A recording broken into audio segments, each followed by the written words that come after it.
أهلا ومرحبا بكم. معكم محمد خفاجي من قناة أسرار التاريخ.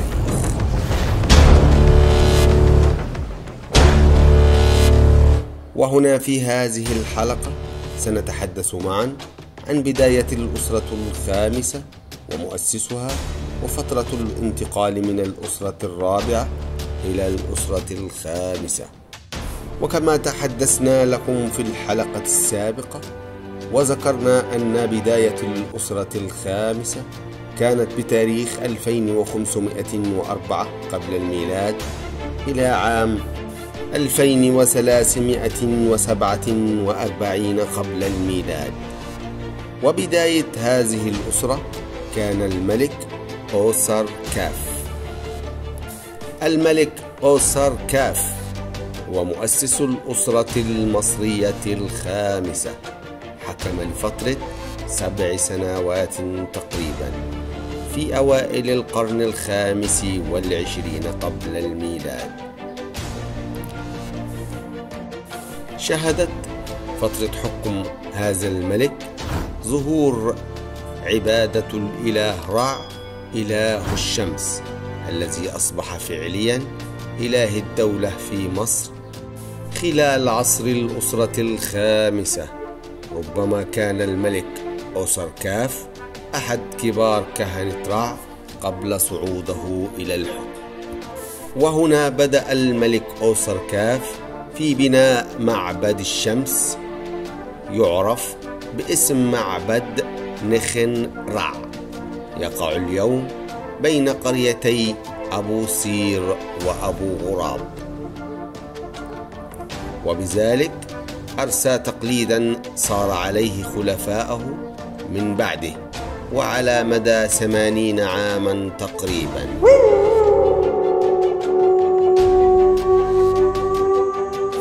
بني معبد نخن رع ليكون معبدا جنائزيا لعبادة الشمس عند الغروب. وبنى أيضا الملك أوسر كاف هرما في سقارة قريبا من هرم الملك زوسر، وكان هذا الهرم أصغر بكثير من الأهرامات التي بنيت في عهد الأسرة الرابعة، كما أنه بنى هرما أصغر قريبا من هرمه لإحدى ملكاته، والتي على الأرجح أن تكون الملكة نفر حتبس.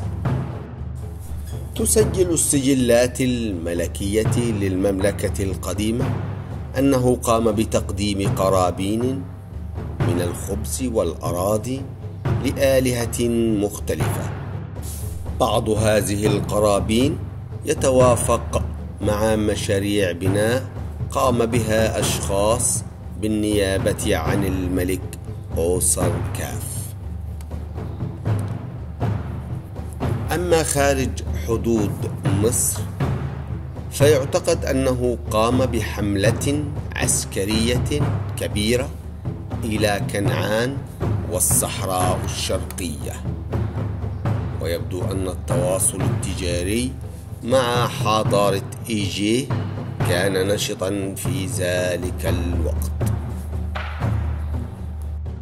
أما بالنسبة لعائلة الملك أوسر كاف، والده ووالدته غير مؤكدة وغامضة، لكنه بلا شك كان له صلات عائلية بحكام الأسرة الرابعة السابقة. ويقترح بعض العلماء أنه كان ابن الملك منقرع، ويقترح أيضا أنه كان أخا شقيقا للملك شبسس كاف آخر ملوك الأسرة الرابعة.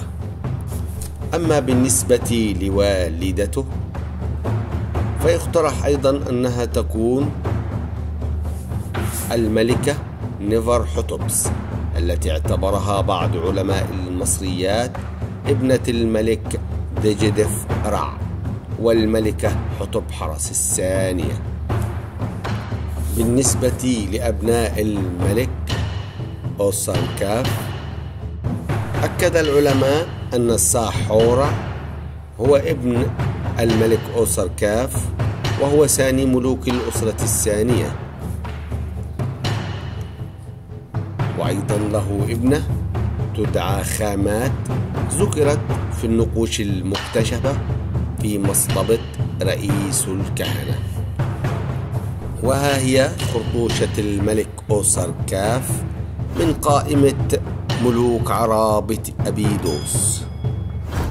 أما بالنسبة لفترة حكم الملك أوسركاف، تم التعرف عليها بتحليل تقريبي للسجلات الملكية للمملكة القديمة، حيث أن عهد الملك أوسركاف يوجد سجل في 8 أقسام، ما لا يقل عن 7 سنوات كاملة، ولكن ليس أكثر من ذلك. وآخر سنة مقروءة مسجلة في سجلات الملك أوسركاف هي السنة التي تقابل ثالث إحصاء للماشية، وهو الإحصاء الذي كان معمولا به في مصر القديمة لتقدير مقدار الضرائب التي ستفرض على السكان. يعتقد أن هذا الحدث كان يتم كل عامين خلال فترة المملكة القديمة، مما يعني أن الإحصاء الثالث للماشية يمثل السنة السادسة من حكمه. تم التوصل لنفس النتيجة أيضا عندما عثر على نقش وجد على حجر من معبد الشمس الذي بناه الملك أوسركاف. أما الدليل الثاني فهو في بردية تورينو، وهي وثيقة في عهد الملك رمسيس الثاني، إذ تظهر في العمود الثالث الصف 17 أن أوسركاف قد حكم لفترة مدتها 7 سنوات فقط. أما الدليل الثالث فهو العثور على عدد قليل جدا من القطع الأثرية الصغيرة التي تحمل اسم الملك أوسركاف، وهي تشهد على فترة حكمه القصيرة. يعتبر المؤرخ مانيتون هو أول من قسم الملوك المصريين إلى سلالات، وذلك في كتابه المفقود تاريخ مصر. مع ذلك فإن التنبؤ بانتهاء حكم الأسرة الرابعة وبداية حكم الأسرة الخامسة ربما لاحظه المصريون القدماء الذين قدم عطايا لإله هليوبوليس في العامين الثاني والسادس من حكمه، وكذلك لإله بوتو في عامه السادس. أيضا تذكر السجلات وجود قطعة أرض تم التبرع بها لحورس خلال السنة السادسة من حكم أوسركاف، وهذه المرة يذكر صراحة بناء معبد حورس.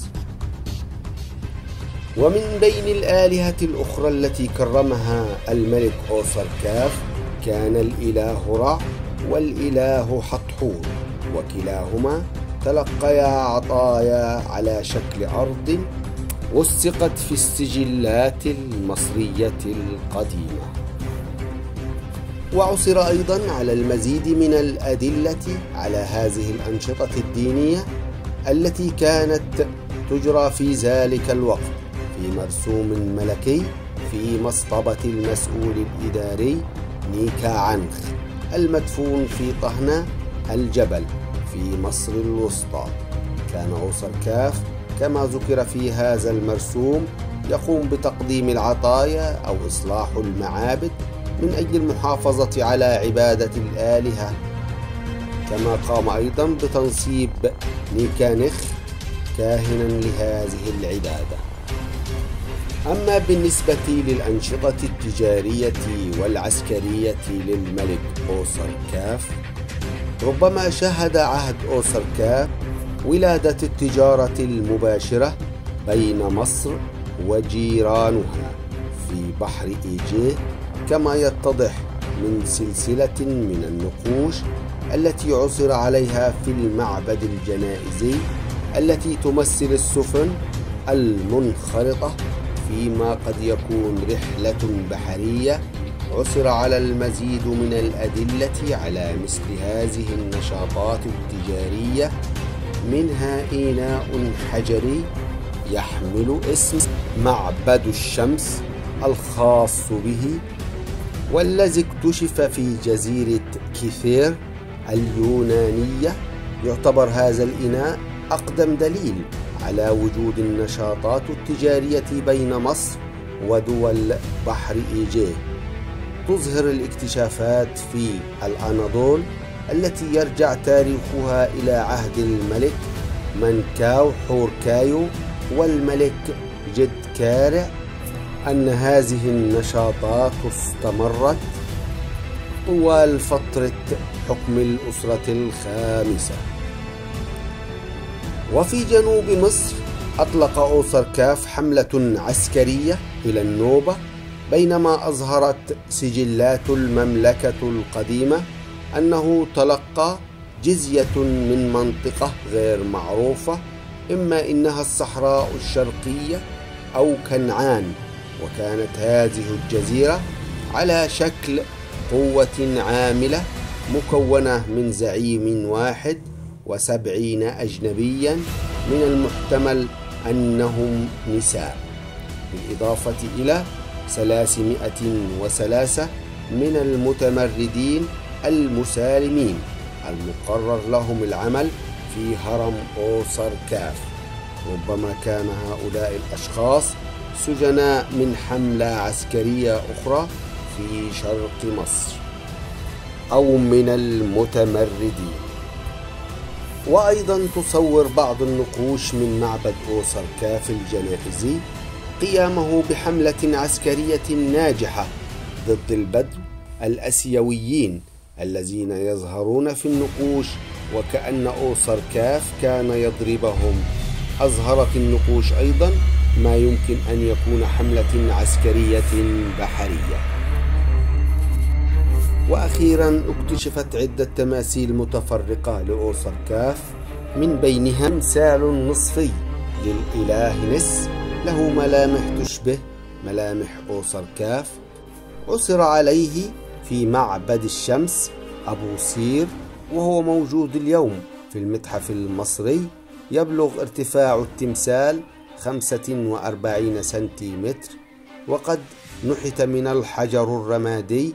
يعتبر هذا التمثال ذو أهمية خاصة لأنه من بين المنحوتات القليلة جدا من عصر المملكة القديمة التي تظهر أوسركاف، وهو يرتدي التاج الأحمر الذي يرمز إلى مصر السفلى. اكتشف التمثال في عام 1957 ميلادية أثناء رحلة التنقيب بين المعاهد الألمانية والسويسرية في القاهرة.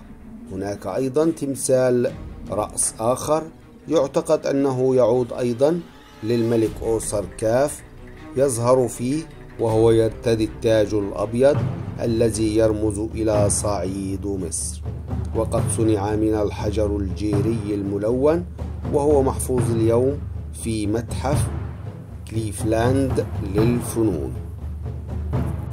وفي عام 1928 عثر العالم البريطاني سيسيل مالابي فيرس في فناء معبد يقع في المعبد الجنائزي في سقارة على رأس تمثال ضخم لأوسركاف، وهو موجود الآن في المتحف المصري.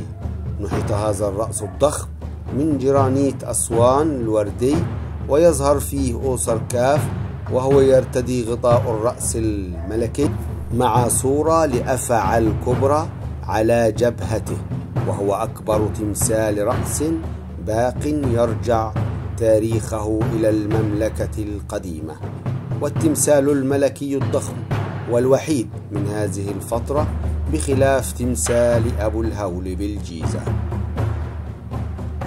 العديد من قطع تماثيل أوسركاف صنعت من الديوريت والجرانيت ولكن لم يتم العثور على أي تمثال من الحجر الجيري في نفس الموقع.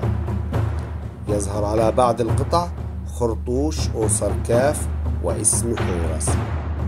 يعتبر الملك أوسركاف أول ملك بنى معبدا مخصصا لإله الشمس رع في مقبرة ميميفيس شمال أبو سير. وهناك أيضا بعض المباني السرية والمعابد التي بنيت في عهد هذا الملك.